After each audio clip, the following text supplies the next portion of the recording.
Hello, welcome to another video. Thanks for joining me. Now in this video, I will be covering the reasons why you probably shouldn't be saving money at this moment. Now, I understand that this might be a controversial topic, and I also want to understand the reason behind this. Now, the thing is that over time, we've all seen different interest rates, especially during the 70s when the interests were so high, and now that interest rates are so low, almost zero. So if you were in the 70s or 80s and you were saving, probably that would be the best time for you to be saving. But nowadays, if you're trying to save into a savings account, then you're probably going to be losing money to other things, which I'll be discussing in this video. Before we go on, my name is Stephen Ojo, and on my channel, I talk about saving money, investing, and also aviation. So if you're interested in any of the subjects, kindly subscribe to the channel, and don't forget to turn on that notification bell so that you don't miss my next video. Now, the question I have for you is this, right? Are you saving currently, and what are you saving for? And that leads me to my first point, the goals, all right? Because if you're saving for something, then that is probably a good reason for you to save because you have a goal that you're trying to achieve. But if you're saving just so that you can have some money for whatever reason, maybe for the future, well, then you are probably doing it wrong, because if you're using a savings account, then you're obviously doing the wrong thing. When it comes to saving for the future, you have to understand that the future is something that is unpredictable, and the best thing you can do is to identify the goals or your needs of the future. Obviously, you can always predict this correctly, but the point is that once you can have a goal for each amount you're saving, or if you have an account that focuses on a goal for your future, that will determine how you strategically save your money to achieve that goal. So I'm going to give you an example. Let's assume that you want to buy a car in the next 2 years. Now the question is, should you be putting this money into a savings account, or should you be investing this money and let this money work for you towards achieving your goal in the next 2 years of buying a car? That's a very good way, because two people will look at this differently. Someone will choose to say, well, there's no reason for me to put my money into an investment knowing that I would need this money in 2 years. Another person will look at the same scenario and say, well, I would rather put my money into some form of investment that returns for me, even though I might be taking a bit of risk. That would also mean that, well, I stand a chance of making better gains and not having to save all my money to achieve that goal. It depends on the kind of person you are, because there's nothing wrong in using either of these approaches, all right? Because you got to remember that when it comes to saving, okay, when it comes to buying something, it all depends on you. When it comes to achieving a goal, it all depends on you. What kind of tolerance or risk tolerance do you have? If you're the type of person that takes a lot of risk, then that means that you may prefer to invest that money into some form of investment and may be able to return something decent for you. Now, it might not be a lot, obviously, because you probably don't want to put it into something that have high risk, as I have a chance of losing value over the next 2 years. But you may find alternative investments that may have less risk, and you'll be able to turn that money around to achieve that goal. So let's use the same scenario to see how we can go about this. Let us assume that you want to save $5,000, all right, to buy a car. Well, that means that the $5,000 can be invested into maybe bonds. You can start an investment into bonds, because bonds are generally cheap, into a short-term bond to be specific, or you can do a mid-term bond, because mid-terms will generally be from 3 years to maybe 10 years or so. So if you can invest in a bond that yields within that period, then your money can be returned with better rates, pretty much. Whereas if you put in this money into a savings account that's only giving you maybe 0.01%, like major banks do, then you got to know that it's going to take you a very long time for you to save to achieve that goal, and it's going to take most of your money to achieve that goal. Again, there's nothing wrong in using either of these approaches. You just have to figure out what works best for you.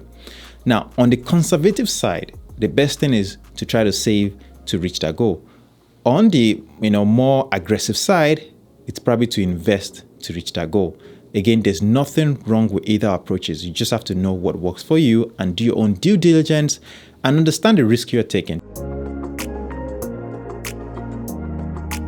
Now, the other disadvantage of saving right now is inflation. We know that if you're putting your money into a very low return form of investment, then that means that your money will probably be losing some value to inflation. And this is just logical, because right now, interest rates are so low. The Feds are trying to obviously stimulate the economy to make sure that the economy can recover as soon as possible. And obviously that doesn't mean that things are cheaper. And in fact, things are getting more expensive. If you look at the new iPhone that is coming out, well, the cheapest one is going to be, I think, $800 or so. That is pretty expensive. Mind you, for example, $800 of last year won't be able to buy the same thing, because guess what? Your $800 probably lost some value to inflation between that last year and now. And that is just the power of inflation right there. And that is why if you have a goal to achieve, in the, I would say outside of a year to 2 years, you should consider putting your investment or putting your money into an investment that may be able to work for you, like the stocks or the bonds. Bonds are even less riskier. They may not return as much as the stocks, but the point is that they will provide something better over savings account. And that is why you should, consider this type of investment when you are trying to save towards a goal.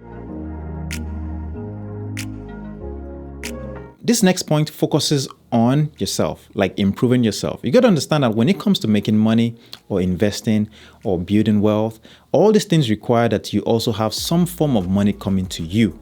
And money coming to you is determined by how much of value you can provide. Now, can you get a skill or qualification or an education that may be able to provide you with better form of income? Because once you can increase your income, that means you can save more to achieve your goals. And that's something that I believe that not a lot of people talk about when it comes to saving money. Because yes, you can save a lot of money only if you have money to save, or you have enough money to be saved after you've covered your necessities, your essentials in life.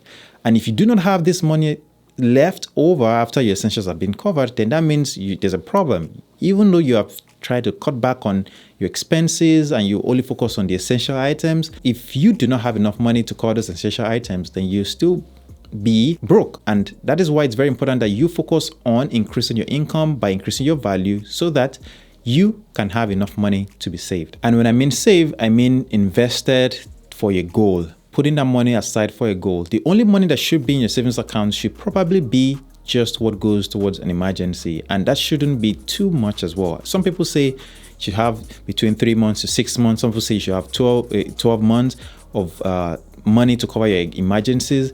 It depends on the situation. Because you got to remember, if you're single, living with your parents, and you don't have any responsibilities per se, well, why have enough money to cover 12 months when you can use that money and only have maybe 3 months and have the rest of that money go into an investment? But on the other hand, if you have a family and you are the only one working, they probably want to have more money in emergencies as well. If you're single and you're living alone, you probably want to have more money in emergency fund as well. And also, it all depends on the type of insurance you have. Do you have medical insurance? Do you have car insurance? Do you have home insurance? All these insurances will determine how much of money you should have aside to cover emergencies.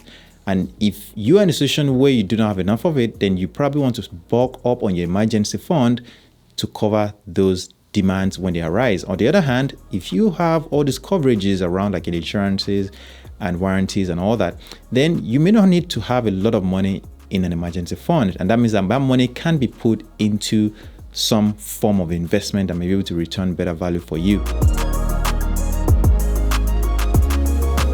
Now, this last one obviously just covers the budgeting and expenses. Now, this expenses and budgeting section really determines the kind of person you are, all right? Because at the end of the day, if you have $1 million and you spend $1 million, then it doesn't matter how much money you make, you will still not have enough money. And that is where your expenses and budgeting really comes into the play. Because if you can focus on where your money is going when it comes to your own decisions on what you spend your money on, and you have control of that, then you can then assign the rest of your money to go into something that is more valuable, like form of investments that you may choose. And that is the thing about budgeting. It takes 15 to 20 minutes for you to get it done, but once you can have a range of number that you shoot for every month, and anything in excess of the number should be then invested and saved if necessary. Remember, saving all your money is probably not the best thing. Investing some money, have some savings is probably the best way to go for your future and even for now. Considering the fact that right now is not even the good time to have money in a savings account. If you would have anything in the savings account, let it just be what will cover your emergencies temporarily. And that's really all I want to cover in this video. I hope that you found some value in this video, and I hope that you've gained some form of knowledge or information from this video. If you have, please give it a thumbs up. And if you haven't subscribed to the channel yet, please consider subscribing to the channel. I would highly appreciate it. If you have any questions, feel free to drop them in the comment section below. I'll see you in my next one, and have a great day.